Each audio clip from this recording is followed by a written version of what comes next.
സമാധാനം സ്ഥാപിക്കുക എന്നത് ജീവിതത്തിലെ ഏറ്റവും മനോഹരമായ കാര്യങ്ങളിൽ ഒന്നാണെന്ന് കുട്ടികളെ ഓർമ്മിപ്പിച്ച് ഫ്രാൻസിസ് മാർപ്പാപ്പ. വത്തിക്കാൻ ആശ്രിതരുടെ കുട്ടികൾക്കായി കുട്ടികളുടെ വേനൽക്കാലം എന്ന പേരിൽ ഒരുക്കിയ വേനൽക്കാല ക്യാമ്പിൽ പങ്കെടുത്ത് സംസാരിക്കവെയാണ് അദ്ദേഹം ഇങ്ങനെ പറഞ്ഞത്. സഹോദരങ്ങൾ തമ്മിലും കുടുംബത്തിലും വഴക്കുണ്ടാകുമ്പോൾ അവ കഴിയുന്നതും വേഗം അവസാനിപ്പിക്കേണ്ടതിന്റെ പ്രാധാന്യത്തെക്കുറിച്ചും പാപ്പ ഓർമ്മിപ്പിച്ചു. ഒരിക്കലും സംഘർഷ മനോഭാവത്തോടെ ഉറങ്ങാൻ പോകരുതെന്ന് മാർപ്പാപ്പ കുട്ടികളോട് പറഞ്ഞു. കുട്ടികളുമായി സംവദിച്ച പാപ്പ ചെറുപ്പത്തിൽ പാപ്പായ്ക്ക് പ്രിയപ്പെട്ട പോരാളികൾ ആരായിരുന്നുവെന്ന ഒരു കുട്ടിയുടെ ചോദ്യത്തിന് അവർ തന്റെ മാതാപിതാക്കളായിരുന്നുവെന്ന് മറുപടി നൽകി.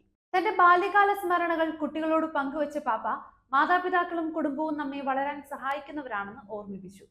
താൻ തന്റെ മുത്തശ്ശിമാരുടെ കൂടെ സമയം ചെലവഴിച്ചിരുന്ന കാര്യം ഓർമ്മിപ്പിച്ച പാപ്പ കുട്ടികൾ മുത്തശ്ശന്മാർക്കൊപ്പം സമയം ചെലവഴിക്കുന്നതിലൂടെ അവരിൽ നിന്ന് അനേകം കാര്യങ്ങൾ പഠിക്കാൻ സാധിക്കുമെന്ന കാര്യം പ്രത്യേകം എടുത്തു പറഞ്ഞു.